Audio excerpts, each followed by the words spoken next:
day for the week for a live session. So we do not have a live session on tomorrow. Um, the week ends on this Thursday in terms of getting all of your work turned in. Um, and I think I had one or two people that had questions about yesterday's assignment. So again, whatever your situation is, i.e., I already have a resume, I already have a signed resume. Um, I don't have to go to the campus because they told me just to email them. Whatever your situation is, just make sure you state that in the assignment, right? So I can understand where you are, right? So whatever your situation is, just put it there. Um, with the exception of like Sanford, if you have to call and make an appointment, just wait until you get the appointment. So you don't have to put anything there until you physically get your appointment date. But for those that, again, don't need an official date because IE is already signed or you're just waiting for it to come back, you guys can put those notes in there. All right. So today, guys, we're going to discuss the resume writing process. I don't know how each of your campuses are doing it with you guys. Some of you, I don't know if they're just going to write it for you. Others, they're going to just critique yours. You're going to do it together. Everybody's different. So I'm going to walk you through how it is done, right? Whether you're doing it with your campus or not. A resume is a written document, right? And it's designed to list all your qualifications, which include your work experience and your education and any other skill that you may have. The purpose of the resume is basically to communicate with the employer to let them know that whatever job posting that they've put out or you feel that your qualifications are in alignment with what they want.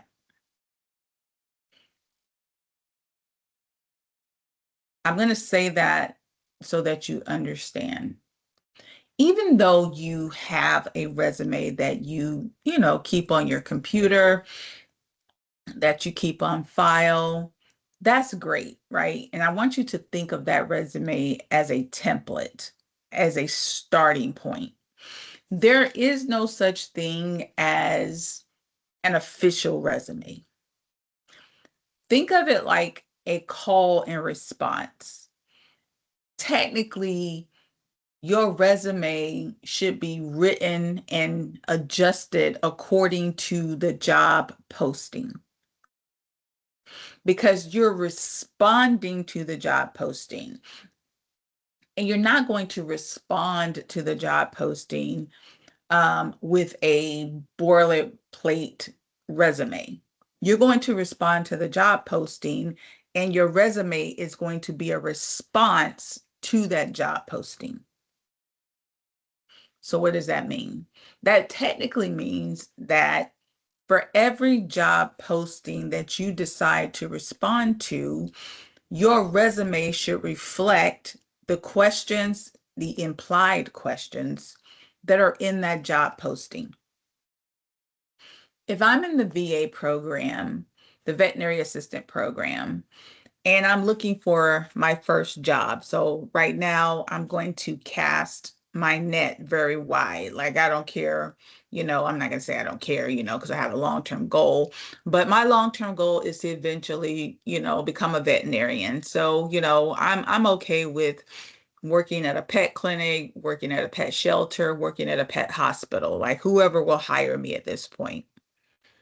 If I applied for the skills that I may or may not need at the pet clinic may be different from the skills at the pet hospital, may be different from the skills at the, pet shelter. That means that I need to adjust my resume template 3 times to respond to the job posting. I don't just have a resume and I just send all three of them the same resume and hope they let them figure it out. Let them just read it. And if they like it, they like me, then they'll call me.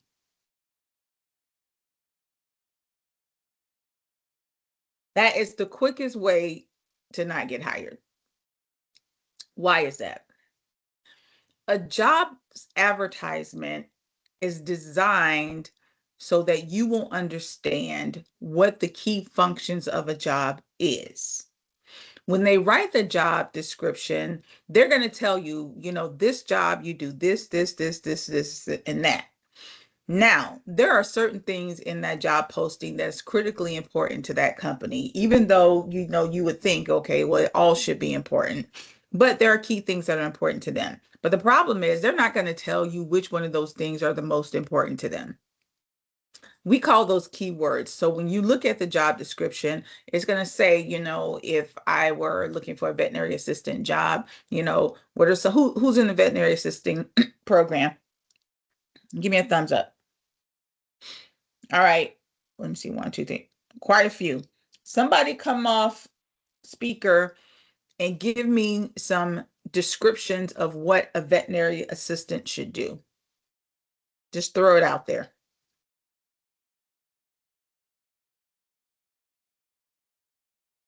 Don't all speak at once. Come on.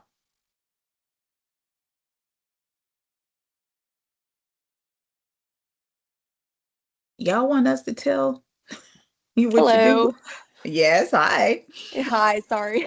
That's okay, Naomi. My speaker was not working. We're Okay. assisting the vet and the technicians around the clinic. All right. So give me some specific details. What do you guys do? Give me some tasks. We do IVs, we Do do blood IV? samples, Mm-hmm. we do kennel work, cleaning kennels, All right. and we can So do let's go front with that. desk too. What else? You say that's it? And we can do front desk jobs like scheduling. Okay. So those, okay. Sorry. And we're gonna that too, whatever the baby said, that too. So when you look at that job posting, they're going to have those key things, right? That she's identified. Now, they're assuming that if you're in the field and you know what you're doing, then you should know which one of those things are important, right? Because they'll probably have a whole bunch of little stuff up there, but they're going to have some keywords. I'm going to tell you why those keywords are important in a second. So when you read the advertisement, you're going to see, okay, they're interested in those things. What do you think you're going to do? You're going to go back to your resume template and you're going to say, have I identified those things on my resume? Because if you have not identified those specific things on your resume, and maybe you've written your resume a little differently, and you just assume that they just gonna know, I just graduated, from the veterinary assistant program. Duh, clearly they know I can do that. That's not how it works. You have to make sure you have those exact words in your resume. Here's an example of a job posting for a welder. Let's look at it. They said that a welder needs to be able to read and interpret blueprints and schematics to determine the specific welding requirements for a project. They need to set up and maintain welding equipment, including torches and tips and fillers. They need to select the appropriate welding process for MIG, TIG, and stick welding. You see, it goes on and on. Now, and I were reading this job description, and we're not in welding. Had I not necessarily highlighted the key words, we probably would know which one is the most important. We would say, okay, I guess they got to do all this stuff. But maybe I didn't do all of it. Maybe I know how to do bullets 3 and 4. I don't know if bullets 1 and 2 are most important. If I really don't know what I'm doing, but if I'm a welder, I shouldn't be able to look at a job posting and highlight the most important things. Do you understand that? Give me a thumbs up if that makes sense. Right? You may say, well, all of it should be important. Yeah, technically it all should be important, but for that job description and that job title, you should know the key things that they're really looking for, right? Because some of this they'll let slide, and some of it is a non-negotiable, right? So you should be able to look at a job description and say, oh, okay, they want this, and that, and do your own highlighting. And here's why that's important. Nowadays, companies are going to use what we call automatic tracking systems to review resumes. What is this? These are tools that allow the employer or the recruiter to just track the applications, right? So a lot of times what they'll do is and this is one of the reasons why they ask you to like send them your resume in PDF, because they'll run your resume in this tracking software. And what do you think they're looking for?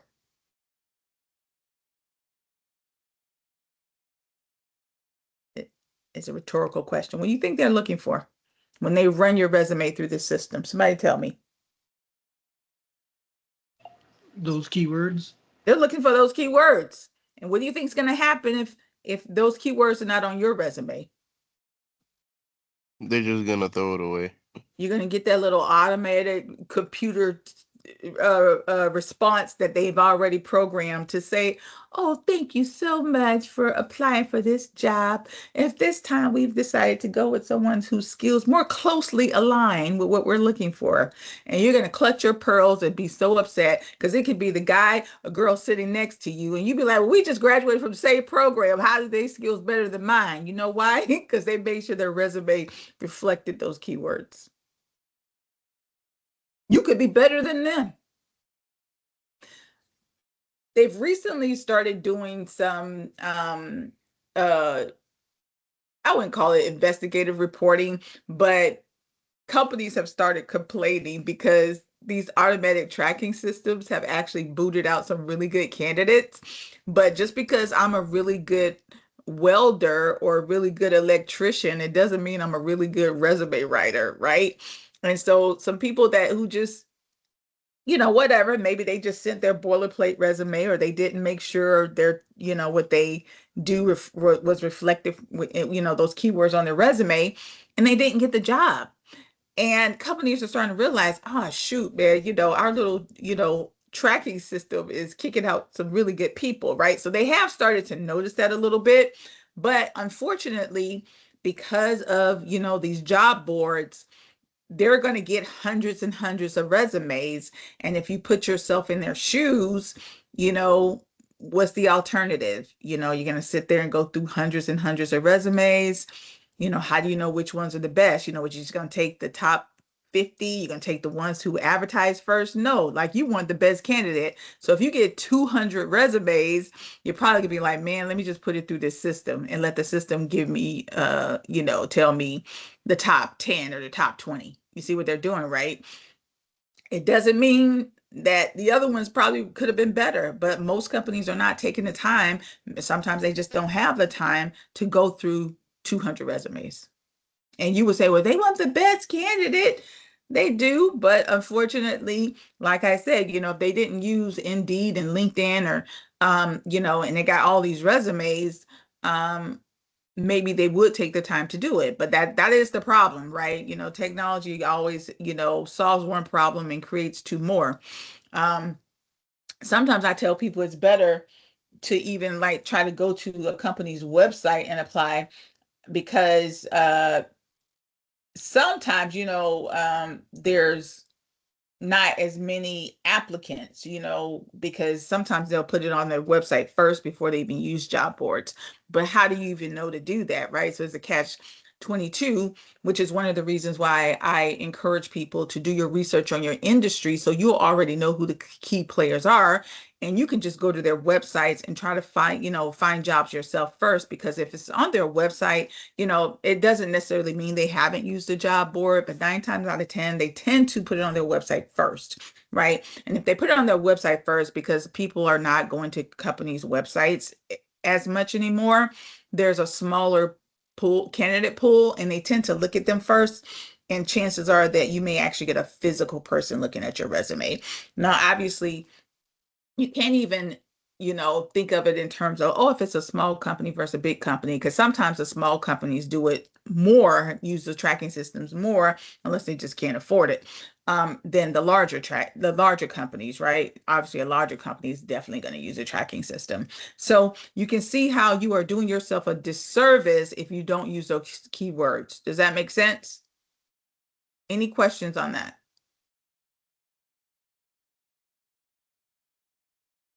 Okay, so I'm going to walk you through the resume sections. And as I walk you through those sections, I'm going to tell you where you should be putting these keywords because there's a lot of different sections and opportunities to put those keywords. And for those of you that are saying, well, I don't have any experience, that's okay. I'm going to tell you where to put the keywords because there's places in your resume you can put those keywords, whether you have experience or not. All right. So each resume has typically these sections, the top sections, especially the top 5, right? Most resumes everybody has a heading because that's how they're going to get a hold of you. The summary section is a key section. I almost want you to put an asterisk, a star, a circle, highlight that section.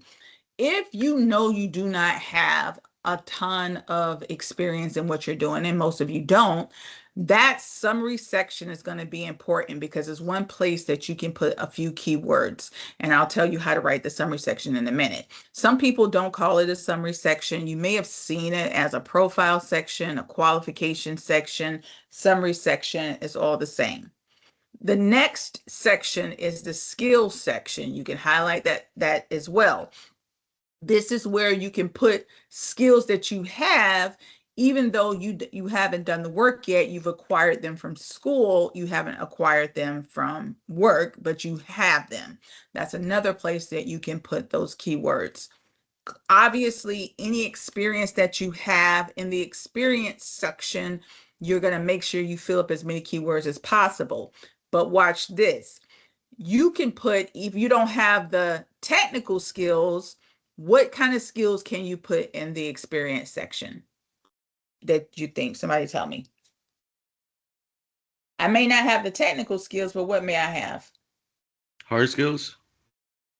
Those are technical skills. So hard skills, technical skills. If I don't have those technical skills and hard skills, and I need to do a better job, but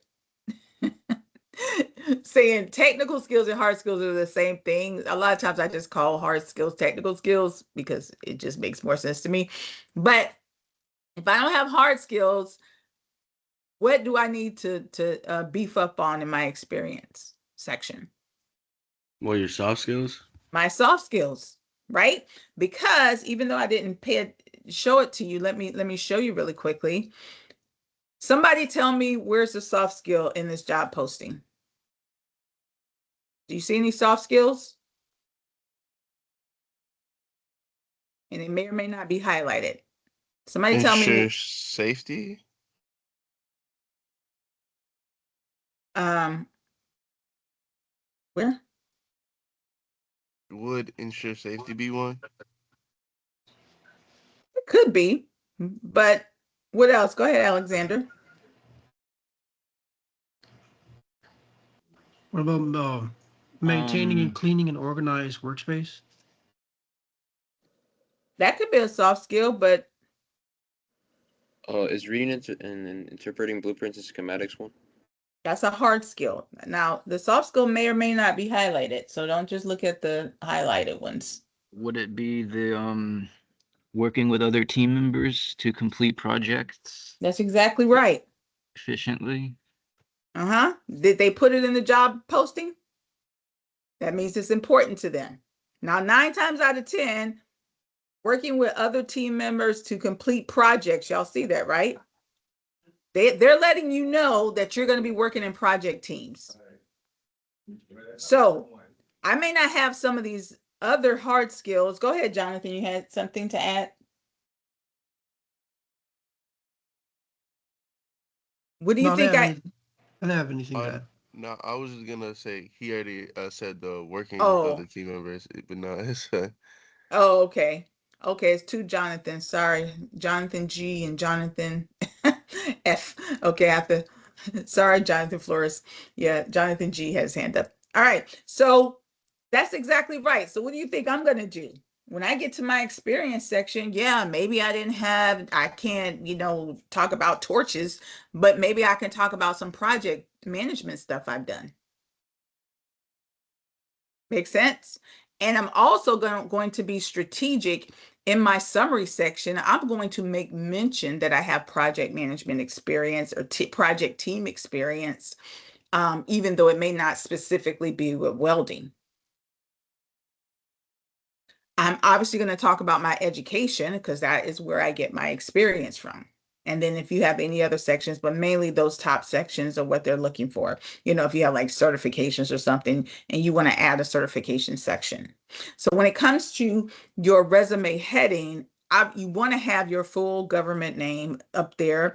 You want to have your contact information.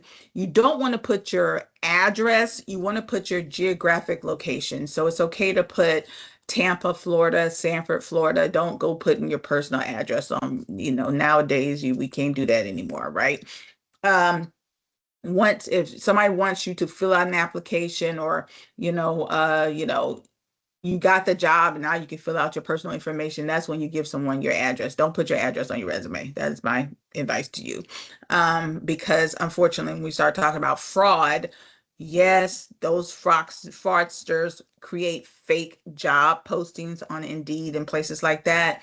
And they do that to try to get personal information. So we always, tell you don't put your address, right? But you can put your phone number, you can put your email address, you can put your, LinkedIn to social media accounts. That's something that companies are expecting to see nowadays is links to social media accounts. Again, this is a caveat for most companies. I know some of you may go work for smaller companies that they don't even look at LinkedIn, but most people do, right? But so we're talking about most. Now, the summary section, please make sure you have a summary section. Even if you're working with career services, and I know they're helping you get that first job or whatever. So it may not be important, they may say whatever's not important. It's important, in general to put that in your template because this gives an employers an opportunity to see, what you're about. But more importantly, if they're going to use an ATS tracking system, you can throw some keywords in the summary section, right? So your summary section is going to be like a brief overview of what the person is going to read. Here is where you can state right out at the outset that you are looking to transition into welder or, a new, you can put you're a seasoned project team member transitioning into the electrical industry, right? With experience in A, B, C, and D. So what I'm doing, I'm writing that summary section such that they can see, oh, okay, so when I look at this experience of this person, I already know that they don't have the experience, but they have the education. And so that summary section kind of, manages their expectations. So now they're going to say, okay, the next thing they're going to do is say, okay, well, did the person graduate with this degree? Because you've already put in the summary section that lead with your soft skill, so if they said the project team, that's what I lead with, a seasoned project team member transitioning into the electrical industry with experience yeah, you could say experience because it doesn't have to be work experience, it can be school experience, right? Blah blah blah, whatever, try to put one or two keywords that you're really comfortable with, because when people hire you at the entry level, they're going to probably be looking at you a little bit more, intently in terms of listening closely to what you say you can do, because they already know if you recently graduated, like if you don't have a lot of experience doing this work, a lot of stuff that you learn is, it's kind of all over the place in your head. And even though you practice it, you practice running conduit and all that kind of stuff. If you're in electrical, you practice working with animals if you're in VA. But you know, some of it you probably feel really, really comfortable with. That is the words I would throw in my summary. Like if I know I'm really good at tying off things and doing low voltage things, or if I'm really good at running catheters with animals or whatever you feel you're comfortable with, that those are the key little things I would put up there. So, you know, you can expound upon that, or they may, you know, take note of it. But the summary is there. If you've done other stuff in your experience, let's say, you know, I don't care if you worked at Target, maybe you've actually, you know, done something different. Maybe you're in the military, you know, it's okay to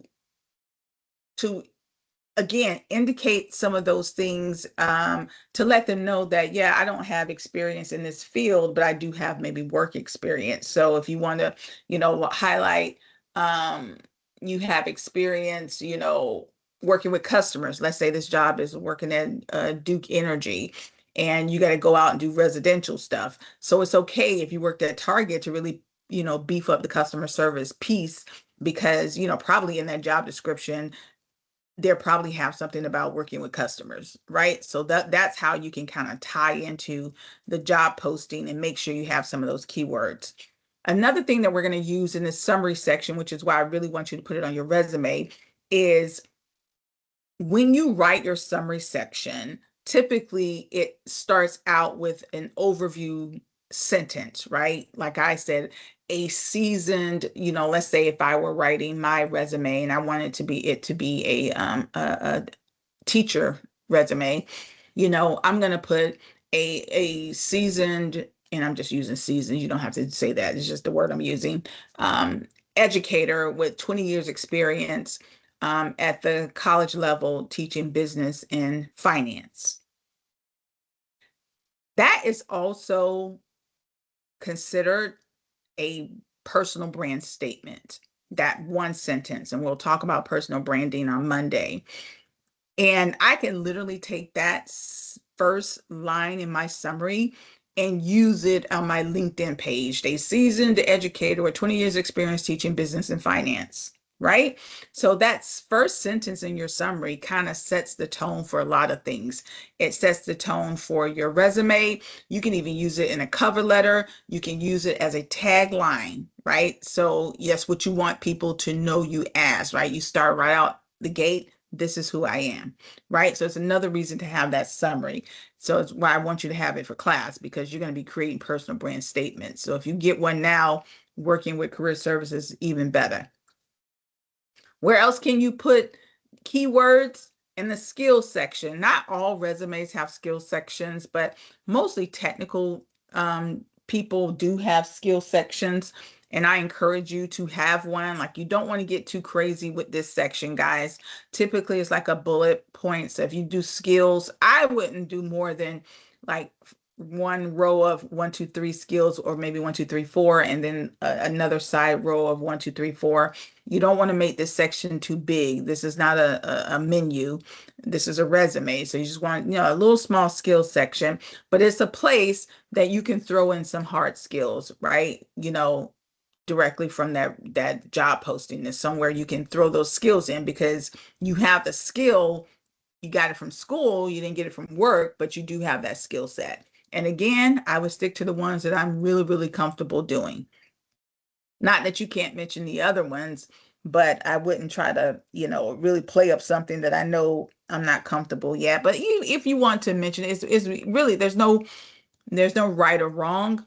Use your discretion. It's just, you know, just know they may ask you it in a resume. So I would say put what you're comfortable talking about I'm sorry, ask you in an interview. So put what you're comfortable talking about in a potential interview. Make sense? Any questions on this section?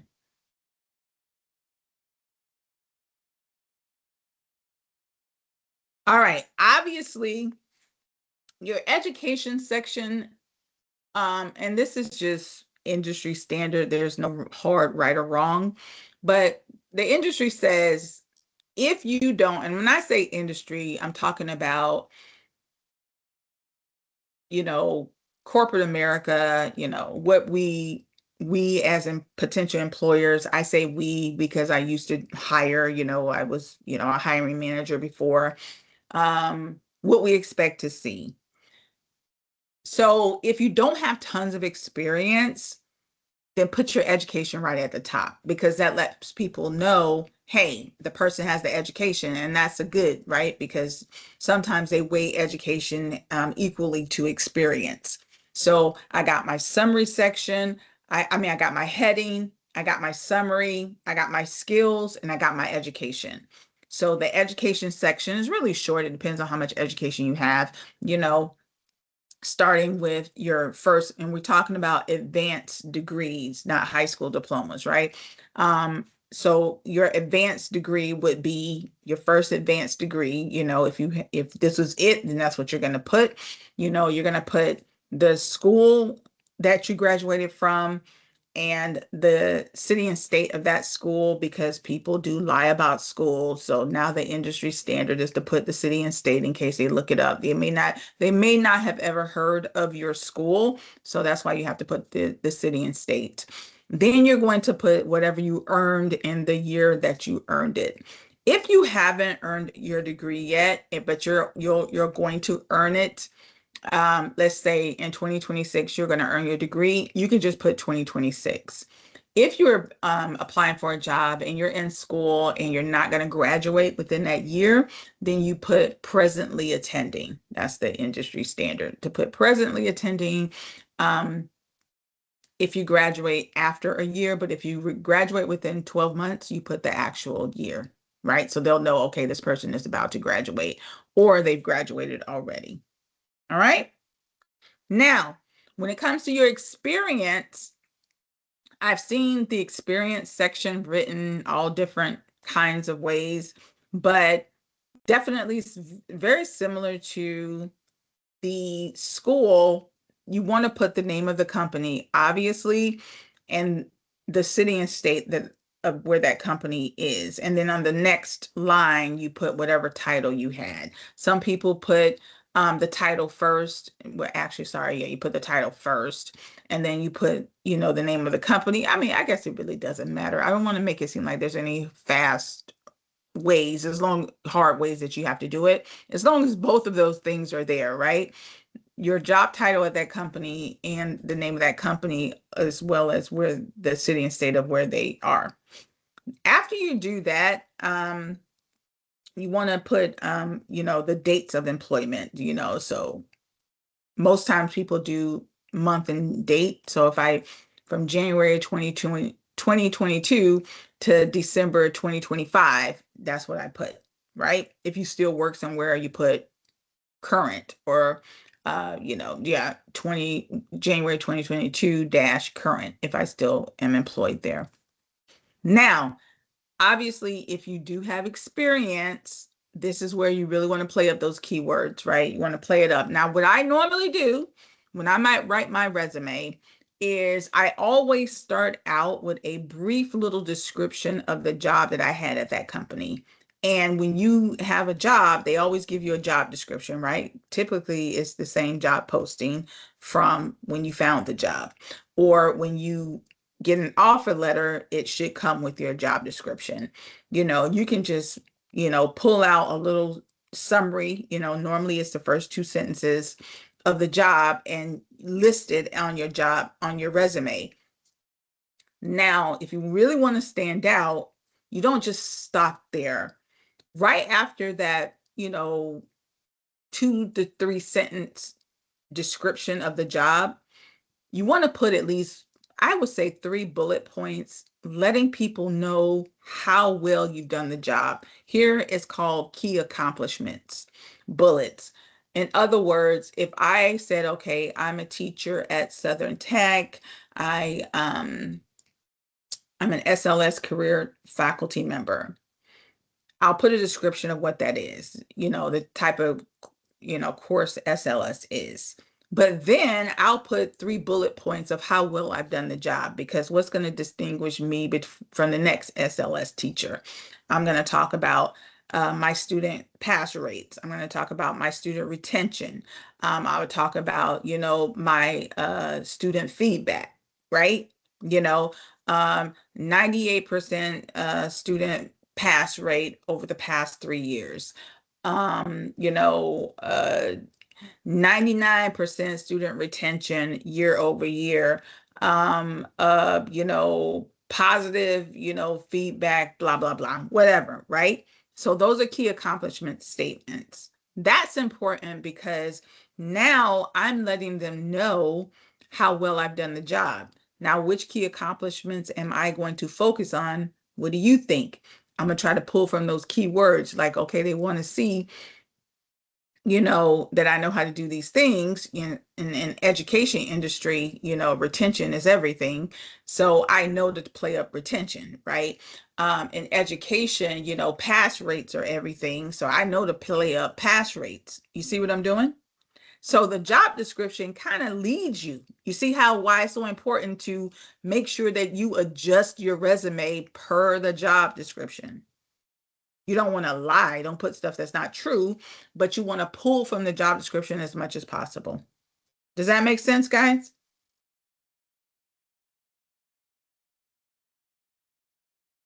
Any questions on that? I know a few of you put that you want to really understand how to write resumes. Is that helping? Do you feel better?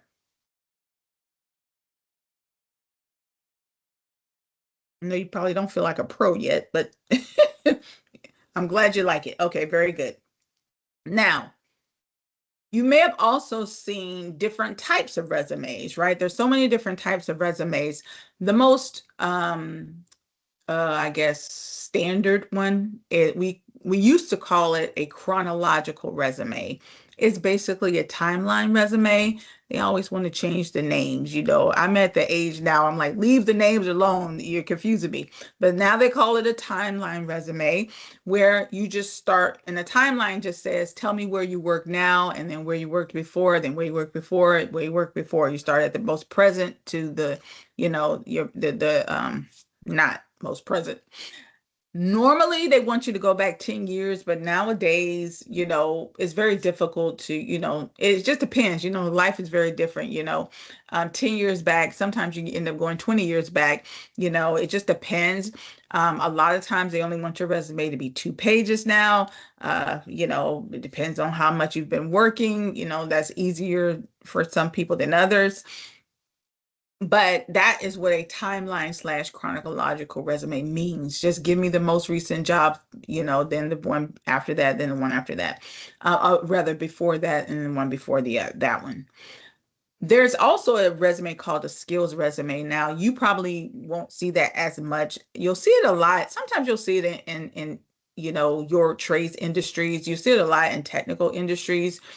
Sometimes even in education, where they'll say, I want you in your experience section, instead of putting your job title and the name of the company you worked for, they'll say in your experience section, put what you've done. So if I was trying to go after, a computer science job, let's say a developer job, I may put web development, and I put a blurb of what I've done at web development, because in technical fields, a lot of the work is the same regardless of where I work. So I put, the work I've done in web development, and then right under that, instead of me putting like my key accomplishment bullets, I'll put the 3 companies that I've done web development at.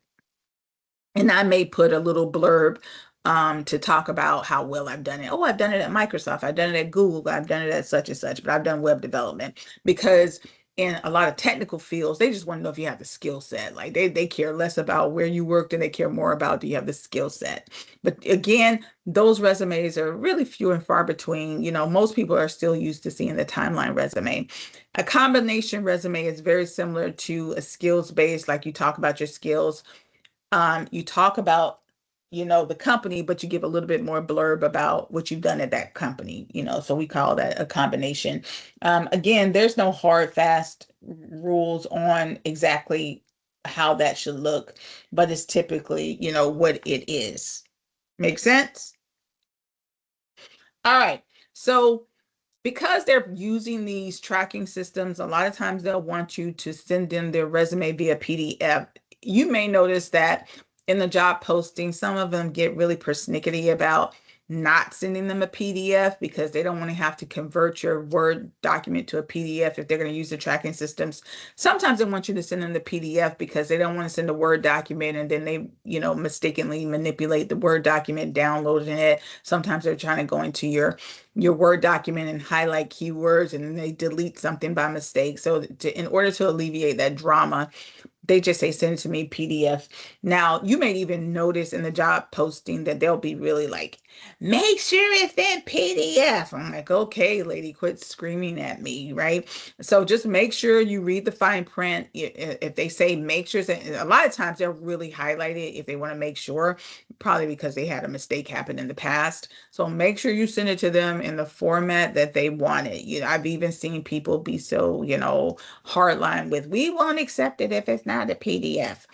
Doing a PDF is very simple. If your document is in Word, and before you hit save, you don't hit save, you just use the drop down and do save as.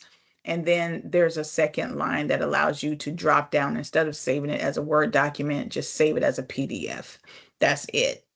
Easy peasy, but just make sure you pay attention to that. Chapter 7 also talks about, non-traditional resumes, but that's nothing more than, you can think of LinkedIn almost like a web-based resume, because that is where you're showcasing much of your work. Even though I'll be showing you a video on how to use LinkedIn, that professor will talk about, you don't really want to copy and paste your resume on LinkedIn, because LinkedIn is almost like a advertising. You're advertising yourself. So you want to be a little bit more creative in your wording when you're posting stuff on LinkedIn. And for all intents and purposes, to me, it's kind of like a non-traditional resume place, right? Because you are writing your resume over and over again, and this is why people hate looking for jobs. Sometimes you have to apply for jobs, a lot of times. Anybody ever look for a job and had to apply for a lot of job postings over a lot of months? I know I did. This past year. Yeah, right. You have to do that. And sometimes if you're applying for jobs and you're making adjustments, it's so easy to do what? Especially if you have a cover letter, to put the wrong company, to make sure the right words are there, to do a spell check. It is a job within itself to try to look for a job. That's why a lot of people don't want to do it. It's very humbling, right? It's not an easy thing to do, because you really have to manage your expectations all the time, right? So make sure that you're proofreading and taking your time.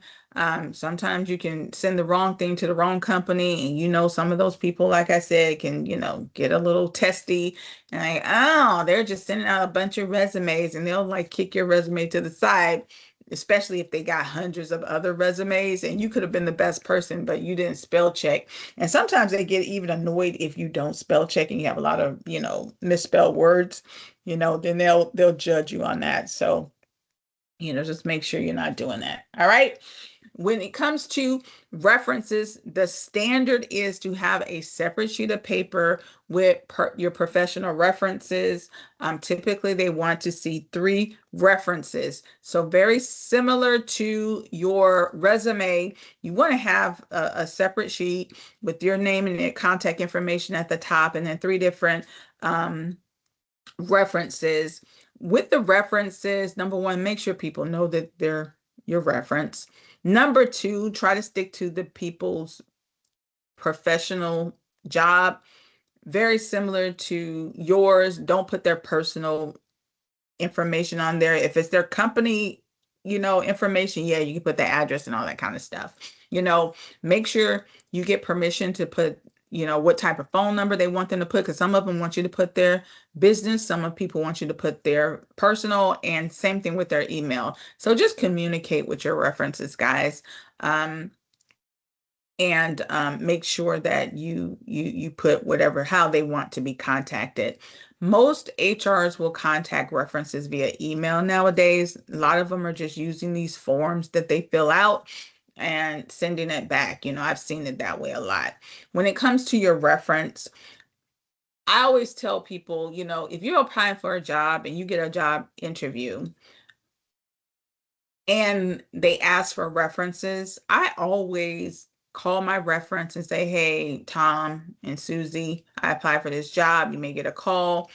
I'm going to send you the job description because they really want to talk about the project teamwork I've done. That is a question they may ask you. So if you really can focus on that project teamwork that we've done, because a lot of times references are like, what do you want me to say? I don't, people get, anxiety about being your reference because they just don't know what you want them to say, right? So the more you give your reference, the better. Give them the job description, let them know what you talked about in the meeting. You don't have to call them and practice, but I just send my reference, hey, and I've got references from years and years ago. I give people references and they haven't worked with me in 10 years. So I always tell them, if you want me to do a reference for you, just tell me what type of job it is and what it is you want me to focus on. If it's a decent reference, you don't have to tell anybody to not tell the truth. I was surprised to learn that people even do that. I know that makes me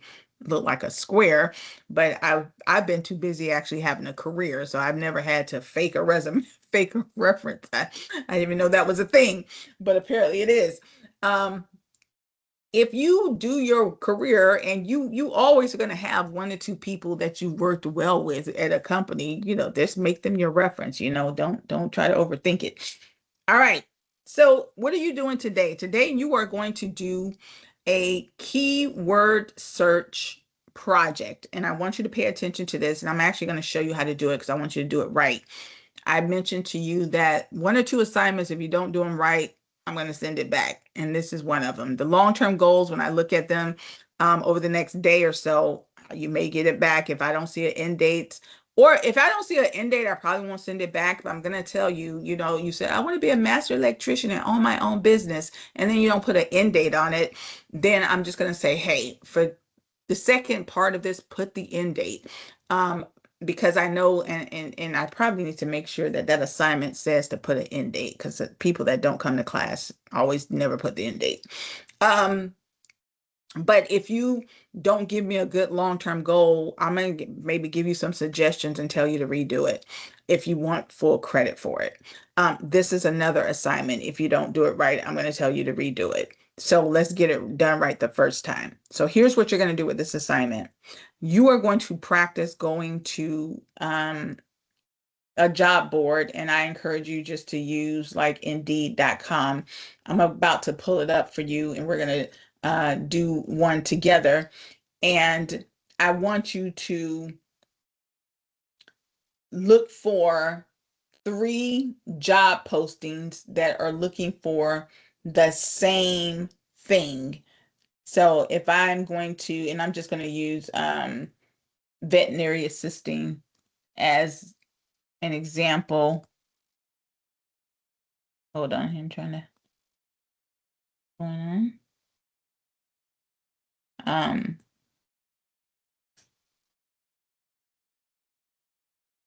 and like I said, let me just put new. If you have Indeed.com, it's always asking to sign in. I don't want it to sign in. I'm just gonna put Orlando. I'm just teeing it up. All right, so let me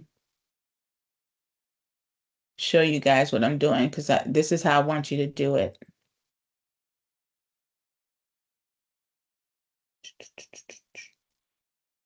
Okay. So on the screen, I've just gone to Indeed.com, right? And I put in Orlando, Florida, and I'm going to put in veterinary assistant. Y'all see I do this all the time, right? Now, I want you to look for 3 job postings for veterinary assistant that have similar hard skills and soft skills. Similar hard skills and soft skills.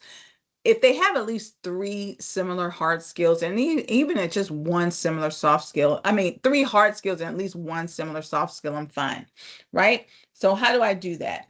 I'm going to look at this first job posting, if I get my cursor to work. like this first job posting here, and it's already highlighted over here.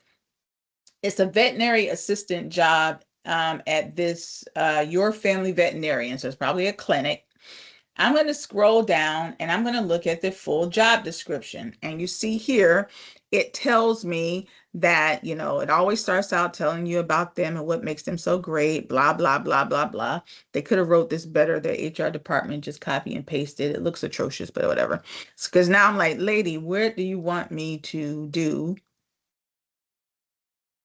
All right, your impact, because that top one just really talks a lot about their company. Make sure you read it, but for this, I only get to what they want you to do. Your impact as a veterinary assistant. We want you to do what? Provide essential patient care. You will be a key player in the health of our patients, assisting the medical team with hands-on care and ensuring the animal is treated with compassion and respect. What? What am I looking for, guys? I'm looking for hard skills, right?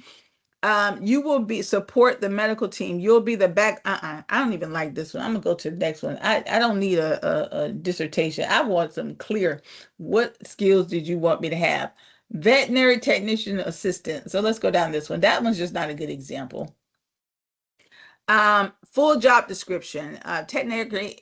Technician's primary role is to aid the veterinary technician and doctor in exams and treatment to ensure appointment setting is flowing smoothly and on time. VA people, are you catching what I'm putting down? Are you catching the hard skills? They will help the technician with their daily tasks, including but not limited to cleaning and sanitizing, processing blood, urine, and fecal samples. Okay, that's what I need. I need people that know how to communicate. There's a whole bunch of hard skills in there. Y'all see that, right?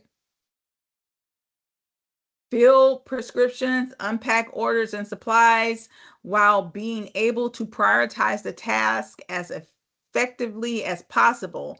They aid the technician in achieving optimal efficiency in client and patient care. Okay, I think I got it. I don't know if I saw any soft skills in there. Did y'all? Maybe prioritizing their task is effective because that's time management. There's one right there. Y'all caught that, VA? So there's one. So what I might do, now I'm not going to use this one just yet. I'm going to take note. Okay, there's one for the Schaefer Animal Hospital. What I might do is copy this because this is where you're going to copy it. You see that right there? I can copy this link. Copy link because this is what I want to see in your assignment. If my cursor works. You're going to copy that link and you're going to paste it in a Word document, you know, for now. And you're going to go look for another one. So let me scroll down, take this next one. Let's see what they want. All right. They said that I'm just going to go right to where it says role summary.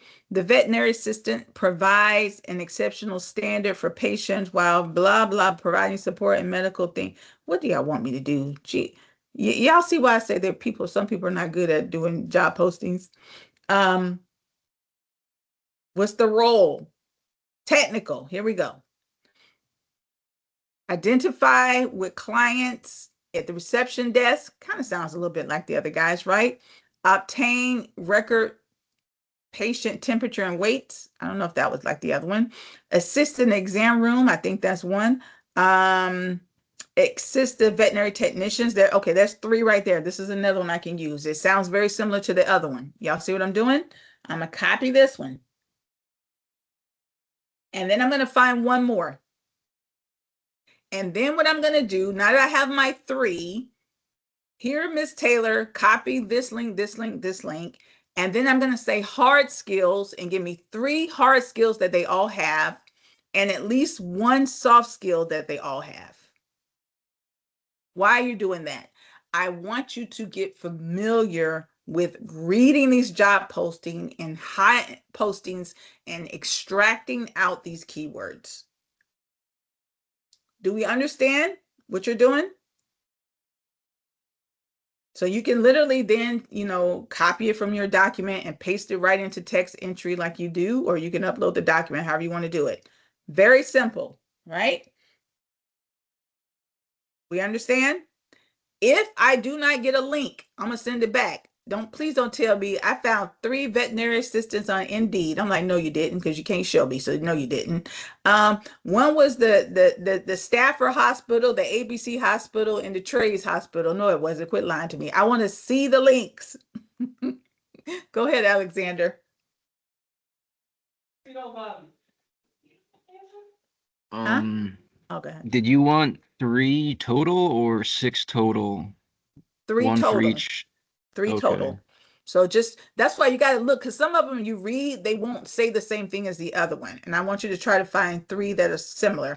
So maybe if I was a veterinary assistant, I may just say, you can go up here in the description, and put veterinary assistant / hospital. And maybe they only give you the ones at the hospital. That way you don't have to waste time, doing that. So if you're in the HVAC, maybe you want to do, maybe you see 3 HVAC that are in construction jobs. Let's say you want to work for DR Horton or somebody like that, or 3 HVAC government, so if you want to drill it down so it gives you those specifics, that way they'll look similar, and you can do that too. Okay, thank you. Yes, sir. All right. Sounds good. Any other questions?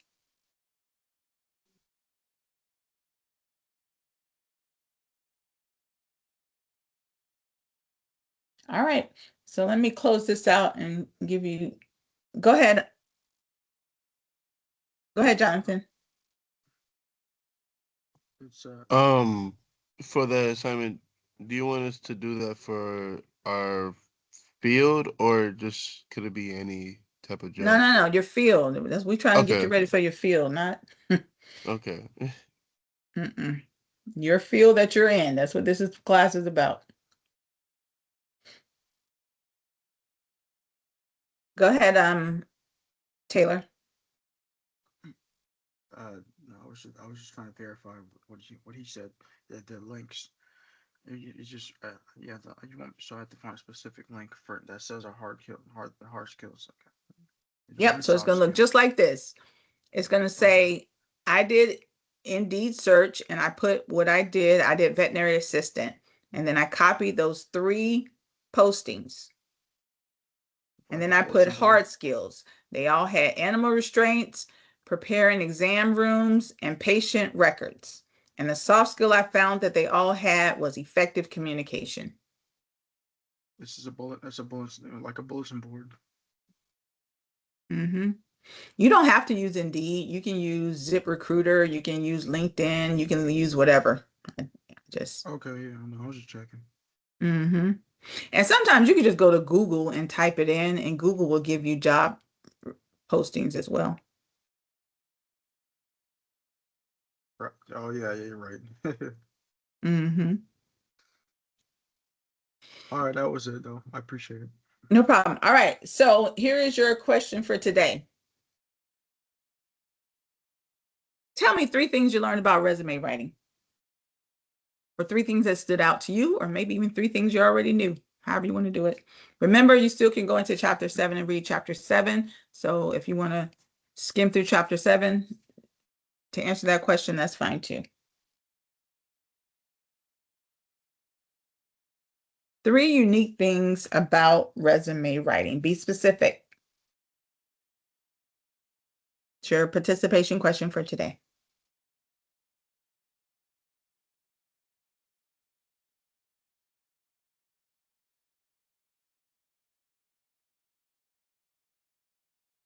All right, y'all.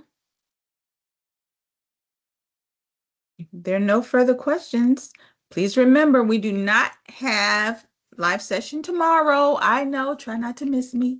But we will be back here on Monday. Please try to get all your work done by Sunday, my friends. By Sunday, by Sunday. No live session tomorrow. I know you're heartbroken. We only do live sessions Monday, Tuesday, Wednesday, Thursday. All right? Hasta luego. Have a good day. All right, Have a have a good good one. day. Hasta luego. Okay, Oh, bye-bye. good. Bye-bye.